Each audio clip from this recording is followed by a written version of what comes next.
On today's Locked On Texans podcast, the Houston Texans add more depth across that defensive line. And who was better as a rookie, CJ Stroud or Deshaun Watson? You are Locked On Texans, your daily Houston Texans podcast. Part of the Locked On Podcast Network, your team every day.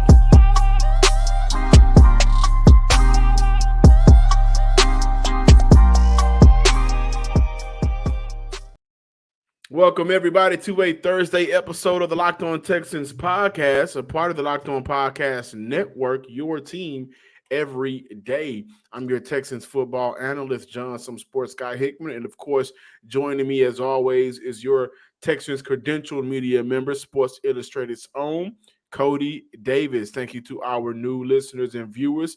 If this is your first time, make sure that you do us a favor and like, comment, subscribe to the Locked On Texans podcast, wherever you get your podcasts, including YouTube, and to our returning players from the Himalayas, all of our returning ears, thank you for lending your ear another day as we continue to talk Texans here on this Thursday. Blake Cashman was named the AFC Defensive Player of the Week. I thought he had the best defensive, from a linebacker standpoint, the best game for a linebacker that's in the Houston Texans jersey this year. So we'll dive into that to close off today's show.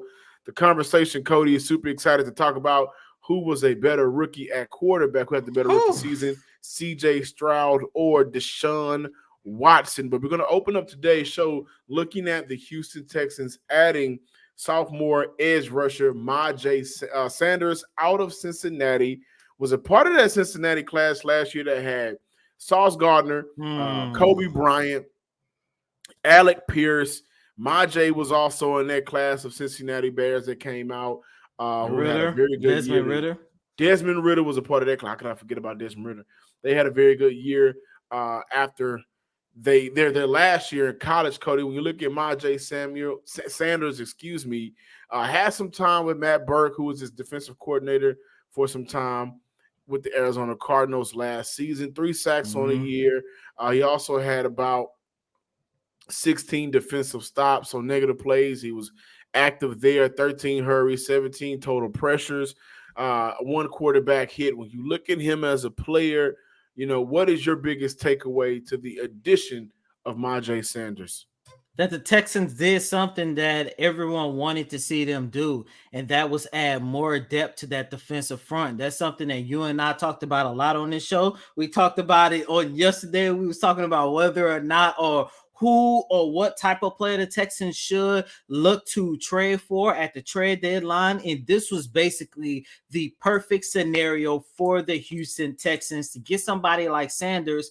John, correct me if I'm wrong, but I do believe Sanders was a guy that both of us, especially you, was hoping that the Texans draft in last year's NFL draft. Yeah, correct? man. If you guys remember, if you're one of our real life everydayers, had that opportunity to go to Mobile, Alabama for the Senior Bowl. And I hope I get another opportunity in 2024. But he was a guy that, even with his smaller frame, I thought stood out with how he was able to get after the quarterback, how he used his hands. And I thought that the weight would be an issue, but once he gets to NFL regimen and work out, that could, help out. I thought he would have been a good piece for Houston later in the draft, kind of like where Houston took Thomas Booker.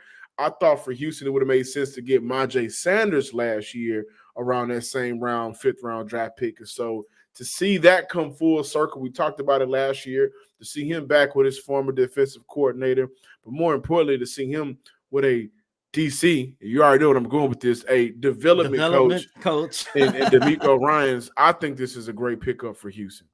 The only concern that I do have is probably more so given the turmoil that has started or what's been going on in Arizona. I do find it a little bit ironic that a guy this talented and this promising, John, you already ran off his numbers through his career, but that's just last season alone. He has not played a game for this upcoming season. Right. I do know that he did sustain a major hand injury during training camp, and that's part of the reason why he fell out of rotation with the Arizonas for this for the 2023 season. And he fell out of favor with management. I'm not going to hold that against him because I'm looking at this from a situation that this can be a breath of fresh air for this young man to finally, get his career back on the right track. Last year had a pretty promising year. You bring him here to the Houston Texans. Adding him to that defensive line unit is going to be very crucial for, I'm going to go ahead on and say it, John, listeners and viewers, the playoff push that the Texans can possibly be on when they come back from their bye week. John, you already mentioned it, man. He's going to have an opportunity to learn from DeMeco Ryans, somebody that we always say development coach. A lot of players, Jimmy Ward even talked about it, how just learning and developing under Coach DeMeco Ryans brought out the best in certain players. And I think it's going to be the same thing with Sanders. By the way, he's young, so maybe if everything works out, he could be a foundational piece for this organization moving forward. Yeah, and I also think when you look at Sanders and his time in the NFL to this point, new GM this year, so I didn't draft him last year. And I also think B.J. Ojulari just was a better prospect. And, of course, he was drafted to the Arizona Cardinals this year. So he fell out of favor. Of course, didn't get an opportunity to compete due to the injury. But what I like most about the Myjai Sanders signing is, number one, there's no rush, right? And I think Houston kind of has their hands full right now in terms of a player that you want to develop in Dylan Horton out of TCU, their rookie who has had some good moments for this team. But number two, I think he could potentially be one of those pieces where in 3 years you're looking up and saying to yourself, wow, the Texans have a very good front seven because their front four is so versatile. Their front four is so deep at that position. And I'm looking at Myjai as a guy that over the course of time, hopefully we can see him be a very good or above average third down pass rusher, situational guy to where we need for you to go in and get a sack here or make a play on 3rd and 8, 3rd and long situations. We have coached you up. We've gotten you in our program, and we'll be able to see you go out there and make that play. So I'm not looking for Myjai to come here and be a stud off the bat. And honestly, again, there's no rush to play him. Going back to my point about Dylan Horton, who I think priority-wise, if you're looking at the priority list, Dylan Horton is above Myjai because I've been here. I've been busting my tail. Myjai just got here. In a sense, not saying there's ain't gonna be long though. It might not be long. It may not, but as of right now, you want to make sure that you continue to give Dylan Horton his snaps. Throughout the season, we'll see how Houston brings him along. At the end of games for the next 3 to 4 weeks, I can see after they come back off the bye, I can see Houston using them in many spurts, 5% of the defensive plays, 10% here, 13, 18, not too much. You definitely want to get them out on that field. But I like the idea of building this D-line how the San Francisco 49ers built theirs. You're going to have guys that you bring them back and, the year prior, maybe only got 2 sacks, maybe only got 3 sacks, right? But they're able to get after the quarterback while everybody else is able to get after the quarterback. So those numbers add up. We know the San Francisco 49ers under DeMeco Ryans was very good at getting after the quarterback. They had guys 3.5, 5 here. They were collectively good as a unit. And then after that, you look at just developing different ways to make him a better player, right? And I think that for Houston, that's important right now because from a coaching standpoint, when you look at DeMeco Ryans, the defense is always going to be that bread and butter of this team, right? We know how great of a player C.J. Stroud is being, but you have a defensive coach, and that's his bread and butter. That's his – I'm going to make life for your offense pure hell. And to do that, you got to be able to have guys that can do a multitude of things on a football field. So that's what I like about the Myjai Sanders signing. I like that he can be one of those third down guys, a situational guy that you can trust to go in and make a play, along with Dylan Horton. So, and again, 3 years down the line, you're looking and you're saying to yourself, Will Anderson, he's a double-digit sack guy. We'll see how the future looks with John Gennard, right? Maybe he's around. I think he's got a Houston should prioritize, bring it back. But across the D-line, if you take Will Anderson away, who potentially can be a double-digit sack guy, you're looking at 3 guys that can combine for 15 to 20 sacks. That's good. That's great in this NFL. And with this news, the Houston Texans did release Corey Littleton, linebacker Corey Littleton. Cody, if you could, I forgot he was on the team. I forgot he was a Houston Texan, but I hope he does bounce back and falls on his feet with a new team. So that is the transaction for the day. Majay, Texan, Corey Littleton, free agent. Can't wait to tell you guys about Bird Dogs, and honestly, I would like to show them to you right now. I got them on perfect stretch khaki shorts. They are designed to fit slimmer through the thigh and leg, giving you a sculpted look, making you look good, feel good, making you feel like prime time. Bird Dogs do the exact same thing as Lululemon, but they fit better. They fit way better than the regular shorts that are made of that stiff, restricting cotton. Bird Dog fixed that issue by inventing the cloud knit fabric that looks just like a khaki but stretches, so you get a way slimmer fit without having to sacrifice movement. Keep on moving. It ain't only all on your tight. You can do the James Brown in them, you know what I'm saying? And Bird Dog uses the anti-stink sweat wicking fabric that keeps you cool and dry all day long. Go to birddogs.com/LockedOnNFL and enter promo code LockedOnNFL at checkout for a free Bird Dogs water bottle with your order. That's birddogs.com/LockedOnNFL for a free water bottle at checkout. You don't want to take off your Bird Dogs. You're not going to want to throw them in your hamper. You're not going to want to leave the house on a field trip. You're not going to want to go on vacation. You're not going to want to go see your in-laws. You're not going to want to go anywhere without making sure that you got an extra pair of Bird Dog shorts. I guarantee it. Welcome back in, ladies and gentlemen, to this Thursday installment of Locked On Texans. And we all know it's a bye week, and the Houston Texans are 3-3 at the moment, which means that they have already played 6 games so far this season. We have watched CJ Stroud for 6 games so far as a rookie. And I think this is the perfect opportunity for us to have this conversation about who is and was the better rookie quarterback, CJ Stroud and Deshaun Watson. Now, before we have this conversation, as everybody know, Tuesday, we had an opportunity to talk to Nick Caserio. He talked about a variety of topics. And of course, one of the things that he talked about was the development and improvements that he have seen out of CJ Stroud. I'd say his work ethic, his confidence, his demeanor, his belief.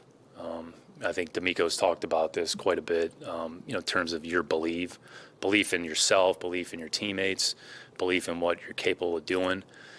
I think the more you just focus on what you can control, which is your mindset and your performance on a day-to-day basis, and any player, specifically when you're a younger player, are you learning on a day-to-day basis? There's always something new that's going to take place or happen the first time that you go through it. Can you not make the same mistake over and over, and can you build on some of the things that you've learned? I think the big thing with him is just his confidence, his belief in himself, his competitiveness, his pride, and the respect that he's earned with his performance from his teammates. You're not named a captain. Being a captain is not a popularity contest, but when you're a captain as a rookie, which both he and Will are, it's really more about what you do and how you handle your job necessarily than what you say. But he cares a lot. He has a lot of pride, and he wants to go out there and perform well and do the best thing and the right thing for the team. And he's shown the propensity to do that. I think from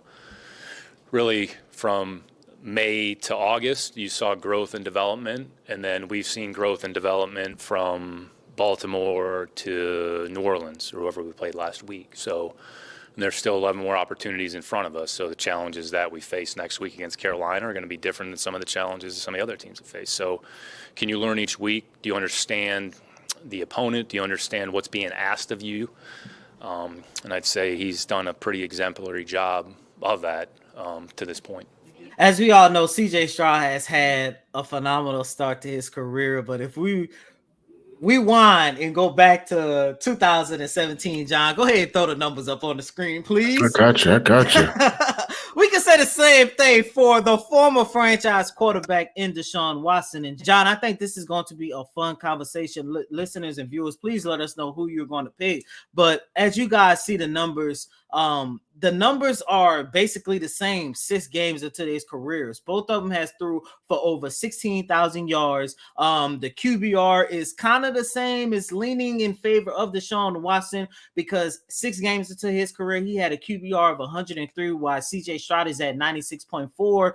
Deshaun Watson, my God, 6 games in, the man had his behind handed to him by a terrible offensive line with 19 sacks. And when you take a look at CJ Stroud's number, he has been sacked a total of 13 times so far this season.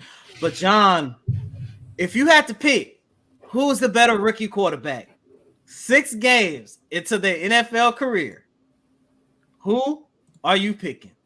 Deshaun Watson or CJ Stroud? Man, listen, y'all. I like to be theatrical at times. I think it adds to the show. Mm-hmm. Deshaun Watson. Really? I'm just gonna keep it real. Now, with that being said, let me say this. They are 2 totally different quarterbacks. What made Deshaun so great, what made Deshaun, what Dabo Sweeney called him at one point, the Michael Jordan of the quarterback position. And, as a fan of the game, I would like to see him return to that form at some point. The Browns have an amazing defense, and the Houston Texans have to take on the Browns this year. So, but when you look at Deshaun Watson, you saw the 19 passing yards, touchdowns up there. He also rushed for a couple of that year. He also, before he went down with the ACL, I think he had around 300 rushing yards. And the thing about Deshaun Watson is athletically, he was able to keep a play alive using his legs while still being able to keep his eyes downfield. Now, CJ Stroud is able to do the same thing, but what he doesn't benefit from, like Deshaun did, is DeAndre Hopkins. Is Will Fuller, is the offensive power that Deshaun had his rookie year, the Lamar Miller at running back. Things like that is what Deshaun Watson, I believe, ultimately benefited from. But athletically, he is a much superior quarterback in terms of how he's able to play that position. When I look at CJ Stroud, CJ doesn't have DeAndre Hopkins. CJ does not have the offensive firepower that Deshaun Watson did. CJ is benefiting from a better offensive line for sure, bar none. But they are 2 totally different quarterbacks. And what I think I like more about CJ Stroud over Deshaun is how accurate he is with the football, his touch on the football as a passer. That's where you start comparing apples and oranges. 2 totally different quarterback styles, 2 totally different quarterback play. But I love how CJ has been able to, just with the weapons and lack thereof, firepower around him, been able to get the most out of I'm not going to say nothing, but get the most out of the lack. Deshaun came into the league, and, I mean, he had a number 1 receiver in the NFL, not a number 1 receiver on his team. DeAndre Hopkins was the number 1 receiver in the NFL. At times when he was healthy, he had Will Fuller, right? And then you also always had to kind of sprinkle in different playmakers Houston was able to get at different times. But when we look at rookie year success through 6 games, it's hard to argue with 22 compared to 9. Mm-hmm. Better QBR, better TD, but more TDs, slightly more passing yards, and I also think, again, the beneficiaries was there for Watson. Like, if you give CJ Stroud DeAndre Hopkins, yeah, think about it. Oh my God! I gotta roll with 4 on this one, but that doesn't take away what I love about CJ and his game. For me, it's tough because let me just go ahead and say this. I think 6 games into their careers, as much as I loved, and I do mean loved, watching Deshaun Watson as a rookie, I think I might have to give the edge to CJ Stroud, only because 6 games into his season, John, you already talked about it. Deshaun was more athletic and he was more entertaining from like an entertaining standpoint. With CJ, you talk about his accuracy. To me, 6 games in, CJ, I'm looking at him when I compare it to Deshaun Watson's rookie season. He was just a little bit more fundamentally sound. And when you have a rookie that is fundamentally sound this early in his career, the sky is the limit for what he's going to do for the rest of this season. And not only that, the sky is the limit for what he's going to do moving forward. I do want to mention this. It is apples to oranges when you compare both quarterbacks because there are things that CJ Stroud has in his favor that Deshaun Watson didn't, and vice versa. You already talked about that Deshaun was coming to a team where you had D-Hop as your number 1 wide receiver. When healthy, Will Fuller was definitely a promising wide receiver. You want to mention the run game? At this point in time, Lamar Miller was the better running back. However, the one thing that Deshaun Watson didn't have was a coaching staff and an offensive coordinator that will listen and make adjustments to the strong suits of your players. That's something that CJ Stroud has talked about, Tank Dell has talked about, Nico Collins has talked about. A lot of the players on the offensive side of the ball has talked about how they have a working relationship with Bobby Sloyd as their offensive coordinator. We know through the 4 or 5 years Deshaun Watson was here, we knew play calling was holding him and that team back for majority of the time. However, CJ Stroud, man, I just think his ability to work with what he has and to win is the difference as to why I'm going to pick CJ over Deshaun, because I'm not about to sit here and say that Deshaun Watson doesn't make his players better or he can't utilize the weapons that he had. I mean, we seen him do it in 2020. I mean, 2020 Deshaun is still one of the best quarterbacks that I've ever seen. Forget the 4 wins threw out the window. I mean, the man threw for over 5,000 yards, and that was after D-Hop left. He was balling with Chad Hansen as his number 1 wide receiver for like 2 games because I think Brandon Cooks was hurt, and then you had the issue going on with Will Fuller and stuff like that. Like, he knew how to work with what he had, but to see CJ Stroud do it this early, I mean, hell, he got Nico Collins already having a career year as of right now. We can't argue. So we can argue situations, and of course, it's going to be in favor of CJ. But that's why I say, quarterback, if we argue strictly the quarterback, a rookie years through 6 games, arguing 22 touchdowns, just around the same amount of passing yards. I'm also going through more adversity because I'm getting sacked more, and the league was totally different in terms of player hits and quarterback protection. I know it's only 6 years ago, but it was totally different then compared to now. The adversity that Deshaun had. Remember, CJ at least started the year off as a starter. I don't know why Bill O'Brien decided to give Tom Savage that role. But just look strictly at the 6 games of a rookie year. Deshaun Watson was the better quarterback in the NFL. I don't know, man. I truly don't know.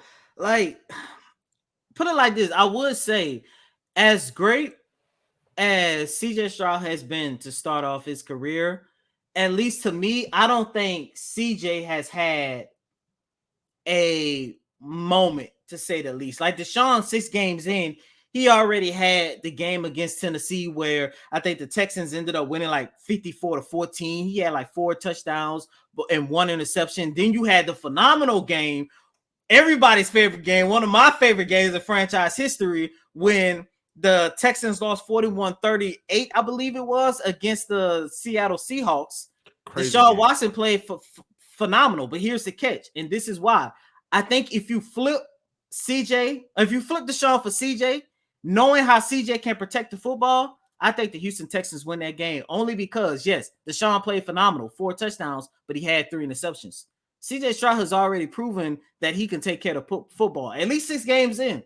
So, accuracy, fundamental, and just looking at what he's working with in terms of the wide receiving core, because if we go back to conversations that we was having about Deshaun, oh man, arguably the best quarterback in the draft, and you teaming him up with D-Hop and Will Fuller, the run game, yada, yada, yada, yada. even though we was excited about CJ, majority of the time we like, who is he going to throw the ball to? We was hoping that Nico could stay healthy. We was hoping Tank Dell could be the steal of the draft. Like, we was doing a lot more hoping, but at the end of the day, man, I just hope that the Texans have an opportunity to continue building with CJ, man, keep their relationship strong. And by the way, looking back at these numbers, looking back at the highlights, man, Deshaun Watson was something special here in Houston. He was fun. He was fun. And with CJ, make sure that you can keep him past the first year of that extended deal of that contract after you signed him. Snap into action this NFL season with FanDuel, America's #1 sports book. Right now, new customers get $200 in bonus bets guaranteed when you place a $5 bet. That's $200 in bonus bets, win or lose. If you're thinking about joining FanDuel, there's no better place to get in on the action. Right now, listen, you can bet on the spreads, the player props, the over-unders, and much more. So visit FanDuel.com/LockedOnNFL and kick off the NFL season the right way, the proper way. Get some extra bread in your pockets. Get some dough in the oven. FanDuel, the official partner of the NFL. Welcome back in, Locked On Texans listeners and viewers. We got to take time out of today's show to give some love, congratulate, and just really highlight Blake Cashman, who Sunday's game, I think we can just stamp and say to this point of the season, that was the best performance we've seen from a linebacker.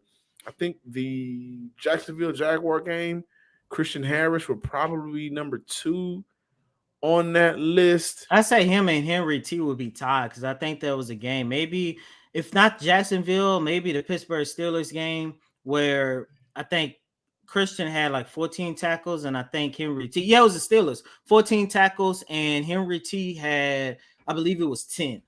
So I would say that both of them was tied. We're seeing some ascending performances from the linebacker group, a thin group, but to this point, they've been playing decent, all things considered. But you look at Blake Cashman being named the ALC Defensive Player of the Week, guys. Cody, what is your biggest takeaway from that?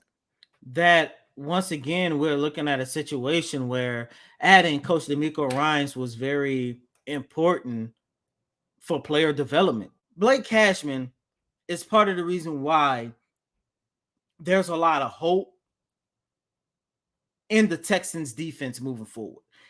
Monday afternoon, a day after his career day against the New Orleans Saints, I had an opportunity to ask Coach DeMeco Ryans about Cashman's performance, but not only that, what has it been like just watching his growth ever since training camp? With Blake, I say what I see in Blake is the more he's gotten, the more opportunities that he's gotten, he continues to show up and make plays. And Blake is a guy who is, as most of you guys been throughout training camp, Blake was a guy who was making an interception a day or causing a fumble. He was always productive on the ball, and it showed right in training camp. So it's kind of no surprise he gets in the game and he has PBUs, big-time plays, continues to show up. And Blake has done a great job with what he's been given, right? The opportunities that he's been given, he's showing up. And he's made big-time plays for us, and he's earned the right to get more time. Yeah, shout out to DeMeco Ryans right there. And we can't take away or stress enough how good of a development Coach DeMeco has been since arriving. I'm looking at Blake Cashman's numbers. Right now, he is on pace to have a career year, Cody, as you mentioned.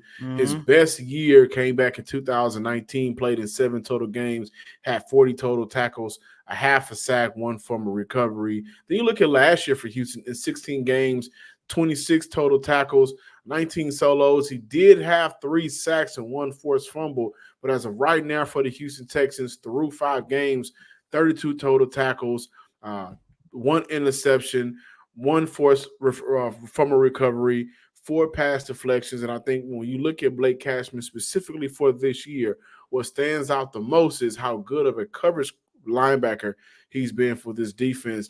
And that has been an issue for the Houston Texans for the last couple of years, just having good linebackers that can drop back in coverage. And so he's doing his part there. He's kind of been an all every man type of deal. And with each game and more opportunities, he's been able to stand out a little bit more. I also think not only adding Myjai Sanders, I don't know why I keep wanting to say Samuels, but adding Myjai Sanders, of course, is a big reason to why they let Corey Littleton go.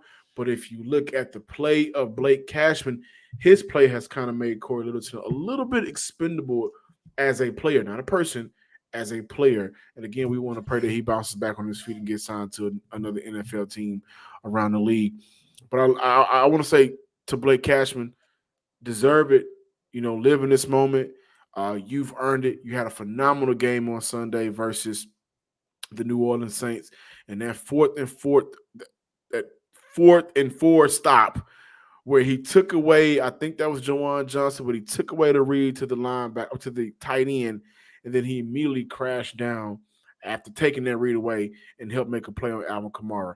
That play alone has really that's been the play for me. That has been probably the best play I've seen a linebacker make here in Houston this year, maybe in some time now. So kudos to Blake Cashman. Thank you guys for checking out today's episode of the Locked On Texans podcast. Be sure to subscribe, like, and comment wherever you get your podcasts, including YouTube, and just throw me a follow on X, formerly known as Twitter, at John_Hickman12. And as always, I'm your host, Cody M. Davis. Please remember to follow me on Twitter at CodyDavis_24. Once again, that's Cody, COTY DAVIS_24. Until next time, ladies and gentlemen, peace.